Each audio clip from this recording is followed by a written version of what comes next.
Salut les Blooders, c'est Marcel. Alors beaucoup de nouveaux joueurs de Flesh and Blood se posent la question quel héros choisir quand on démarre le jeu en français, quand on a acheté un ou plusieurs displays de History Pack Black Label. Donc je vais essayer de répondre à cette question en vous faisant un petit guide pour vous lancer dans le jeu. Je ne parlerai que des premiers héros du jeu, ceux qui sont donc disponibles dans History Pack Black Label.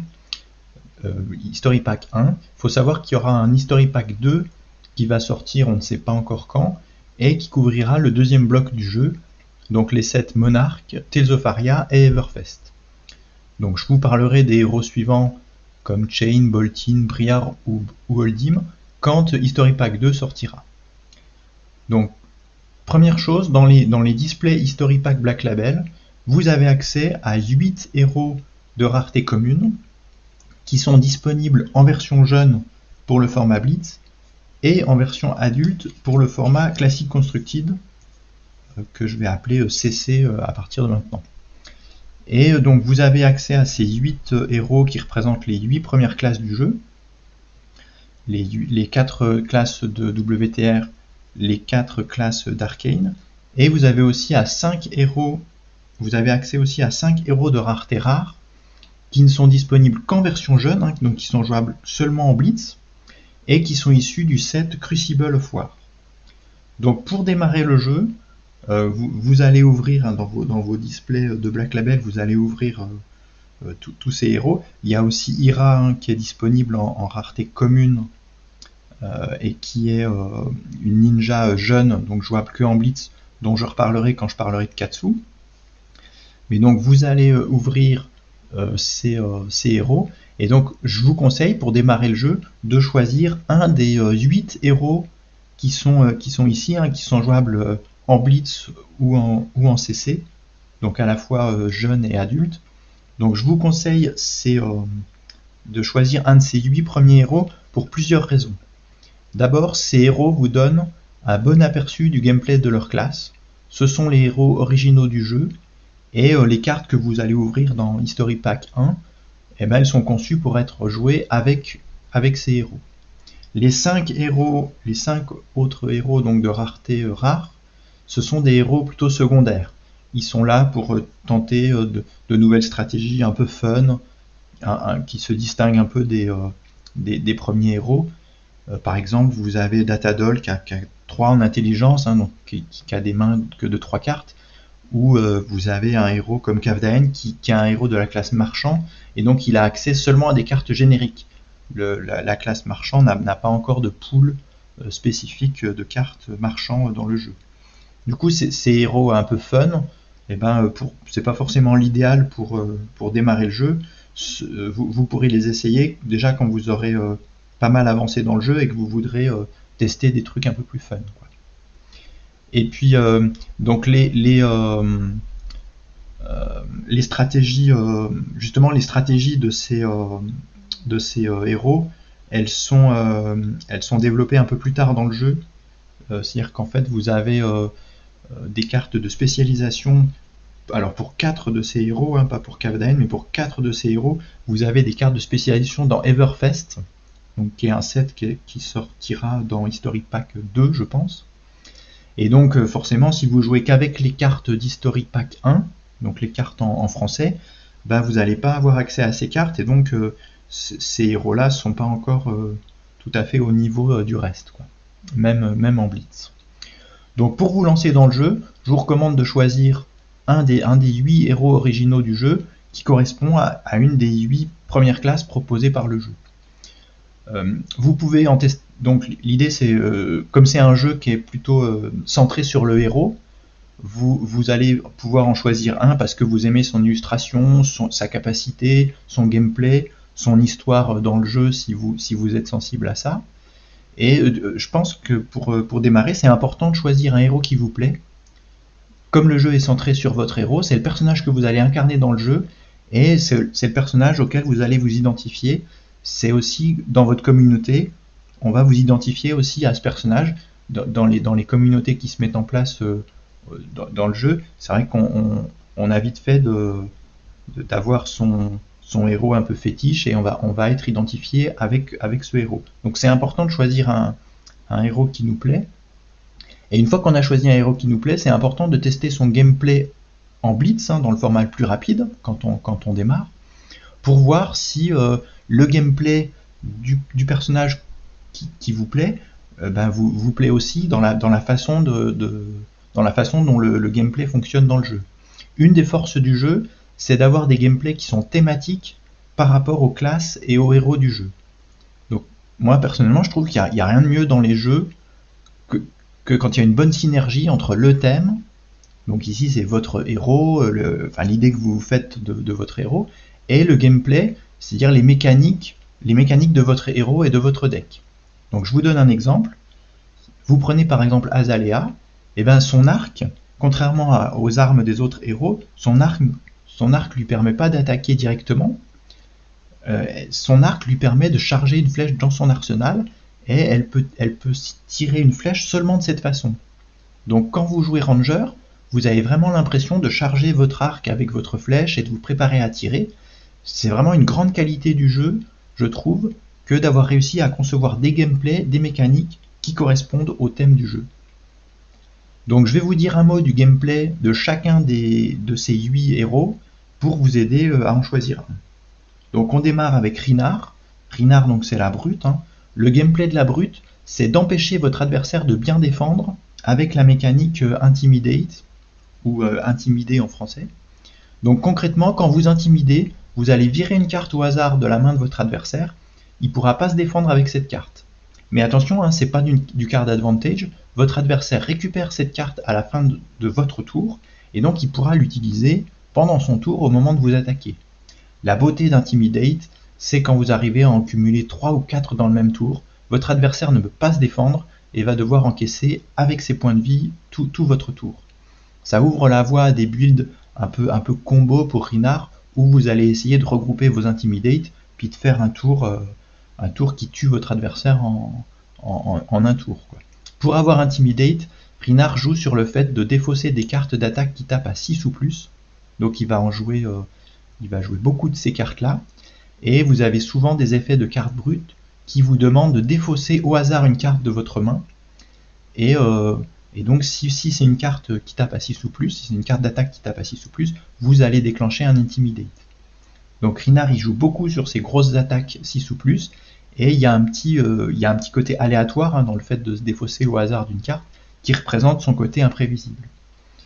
Donc Reinhardt c'est pas le deck le plus compétitif à l'heure actuelle, mais son plan de jeu c'est le fait de jouer contrôle face au jeu agressif, et de contrecarrer les plans des jeux contrôle. Reinhardt, on pourrait dire que c'est un peu le deck contrôle qui est très fort contre les decks contrôle parce qu'il les empêche de bien défendre. Donc essayez Reinhardt si vous aimez ruiner le plan de jeu contrôle de votre adversaire, et si vous n'avez rien contre un petit peu d'imprévisibilité. On passe à Bravo. Bravo le gardien. Donc le pouvoir de Bravo lui permet de donner Dominate à ses attaques qui coûtent 3 ou plus, ce qui signifie que l'adversaire ne peut se défendre qu'avec une seule carte de sa main. Couplé à un effet de hit costaud, Bravo peut donc écraser n'importe quel adversaire. Après tout, c'est l'homme le plus fort de Rat, ça paraît logique jusque-là. Mais alors croire que Bravo, c'est juste un type qui est réduit à taper comme un sourd, ça ce serait une grave erreur.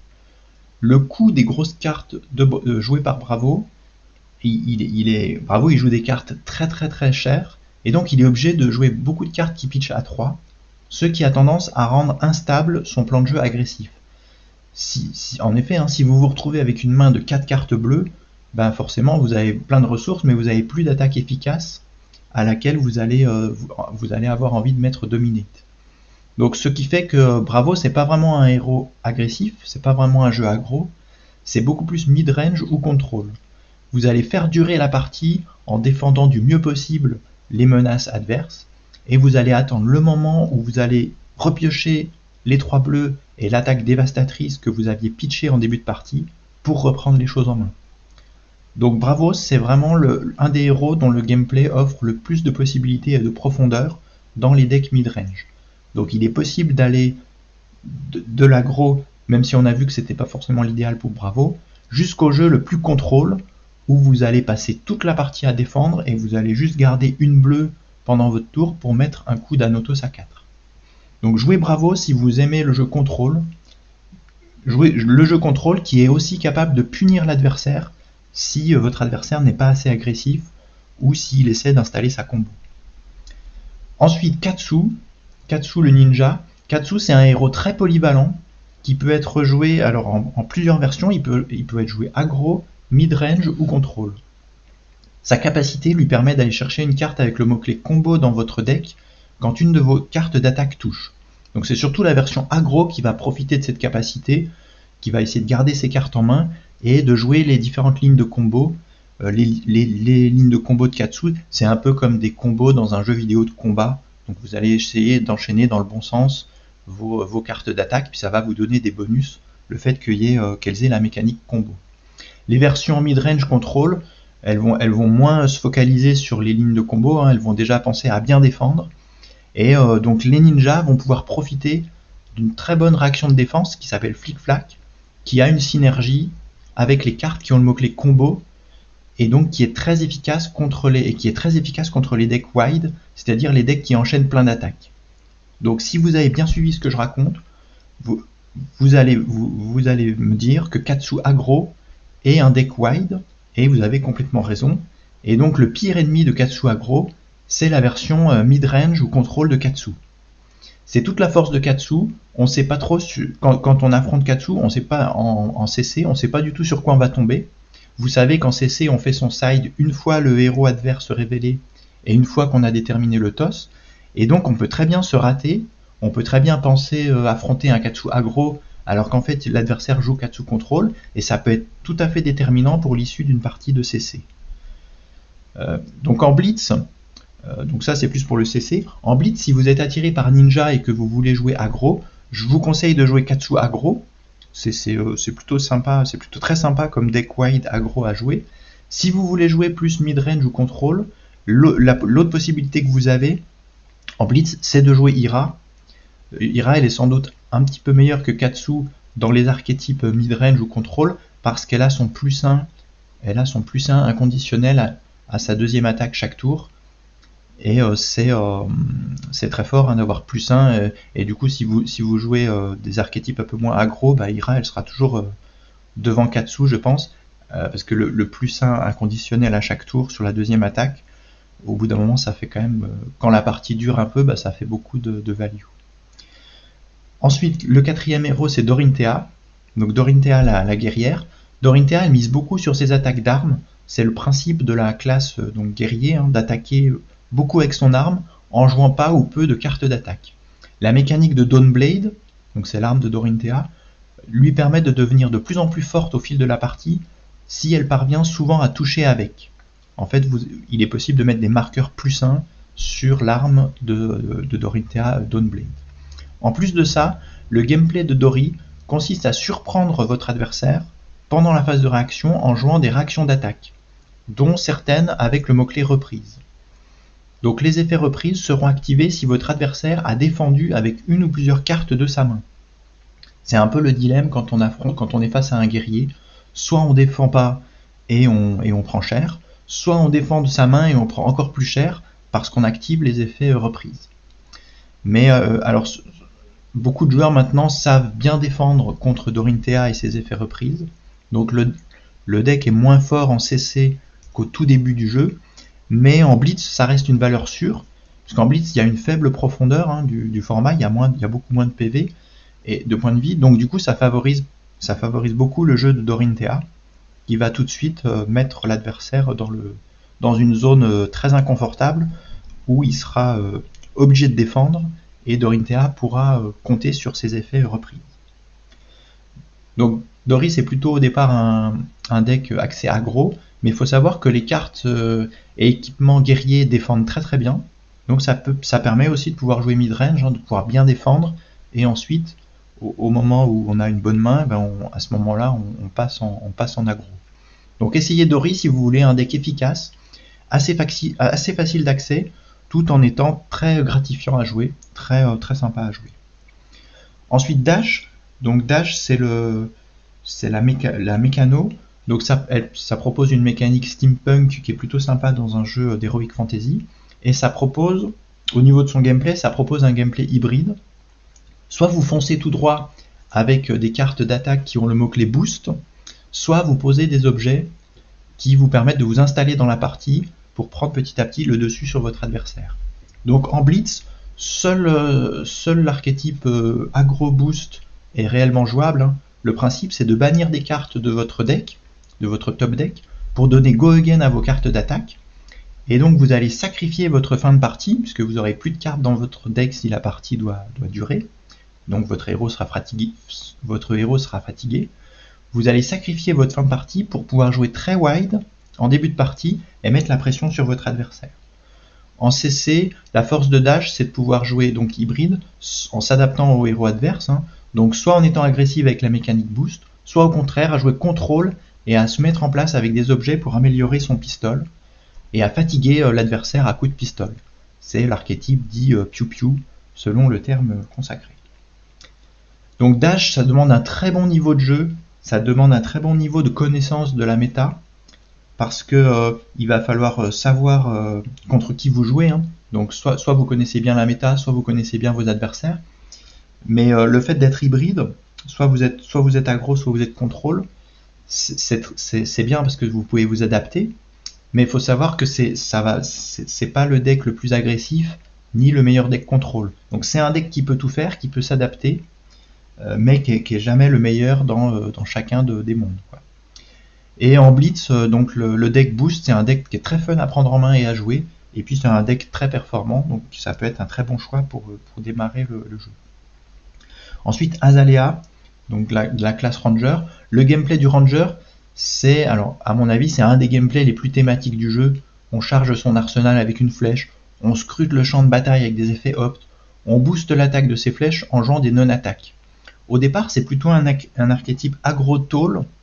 Quand je dis tall, c'est-à-dire qu'on fait une grosse attaque de flèche par tour et on va booster sa flèche avec des actions qui non-attaquent et on va essayer de lui mettre dominate avec le pouvoir d'Azalea. Le fait qu'Azalea joue avec la carte du dessus de son deck, c'est pour beaucoup dans la réussite de son gameplay. Je trouve ça super fun, ça représente très bien le fait que le Ranger soit un peu un sniper qui scrute le champ de bataille à la recherche d'une bonne position pour tirer sur sa cible. J'aime beaucoup ce gameplay. Après, dans le jeu, c'est pas du tout évident, parce qu'elle a beau avoir des effets de hit très très forts sur ses flèches, notamment sur la carte Red in the Ledger, qui a été traduite par Dans le rouge en français. Et ben on a quand même du mal, même si elle a des bonnes flèches comme ça, on a beaucoup de mal à régulièrement booster ses flèches et leur mettre dominate. Donc on a du mal à s'en sortir parce que le deck manque de stabilité. C'est vraiment pas évident à chaque tour de réussir à booster sa flèche et à lui mettre dominate. Surtout si vous jouez seulement avec les cartes de History Pack 1. Dans les sets suivants, il y aura des cartes qui amélioreront ça, mais ça reste au final un peu poussif et assez peu compétitif. Si vous jouez seulement avec les cartes de History Pack 1, Azalea, elle est sans doute obligée de jouer aussi des cartes d'attaque génériques, ne pas jouer que des flèches, ce qui rend du coup son gameplay un peu plus wide. Vous enchaînez les attaques génériques et les flèches. Du coup, vous pouvez essayer le Ranger pour son originalité et son côté très thématique, mais n'espérez pas trop être compétitif avec ce deck. Par contre, en casu, je vous le recommande, c'est très sympa à jouer. Ensuite, Viserai. Donc Viserai, c'est un héros qui semble très populaire malgré son appartenance à la classe maudite des Runeblade et à une palette de couleurs qui va du violet au violet foncé.